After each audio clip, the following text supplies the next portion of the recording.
আমি তখন ৭ মাসের গর্ভবতী।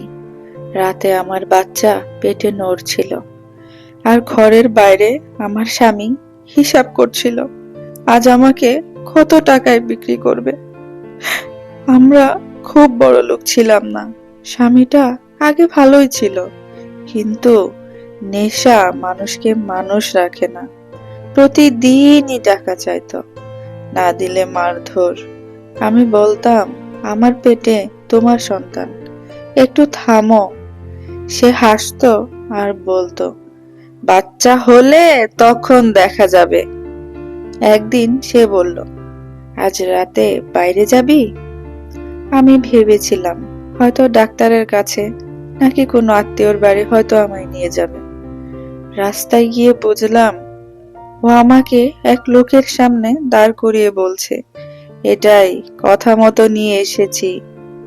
আমি কাঁদলাম, হাত জোর করছিলাম, বলছিলাম, আমি গর্ভবতী, আমাকে ছেড়ে দাও। আমার স্বামী চোখ ফিরিয়ে নিল, টাকা নিয়ে পকেটে ঢোকালো। সেই রাতে শুধু আমার শরীর না, আমার বিশ্বাস, আমার সংসার, আমার স্বপ্ন সবই ভেঙে গিয়েছিল। আমি আয়নার সামনে দাঁড়িয়ে নিজেকেই চিনতে পারছিলাম না। ভাবছিলাম, আমি কি মানুষ, নাকি শুধু একটা জিনিস?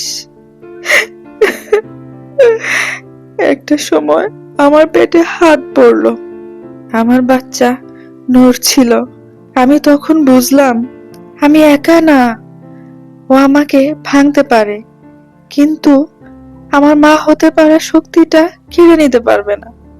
আমি সিদ্ধান্ত নিলাম, এই নরক থেকে আমি বের হব, আমার সন্তানের জন্য বাঁচবো। আমাকে বাঁচতে হবে, আমরা অনেক ভালো থাকবো। আজও আমি কাঁদি, কিন্তু লুকিয়ে কাঁদি না। যে নারী এই গল্প শুনছো, যদি তোমার জীবনেও এমন কিছু ঘটে থাকে, সবসময় মনে করবে তুমি একা না। নীরবে সহ্য করাটাই শক্তি না, বেঁচে ওঠাটাই হলো আসল শক্তি। অনেক মা বোনেরা, অনেক নারী স্বামীর কাছে, শ্বশুর বাড়ির কাছে, শাশুড়ির কাছে, ননদের কাছে, পরিবারে অনেক আপনজনের কাছে গর্ভবতী অবস্থায় কষ্ট পায়। আমাদের সমাজে এমন ঘরে ঘরে অনেক নারী রয়েছে যারা কিনা বাচ্চা পেটে নিয়ে নীরবে কেঁদে যায়। কত কষ্ট, কত সহ্য করার ক্ষমতা আমাদের নারীদের। দুঃখ করো না, কষ্ট করো না। এই মা হওয়াটাই তোমার বেঁচে ওঠার শক্তি। তোমার সন্তান তোমার ভালো দেখবে, আমি পারলে তুমিও পারবে।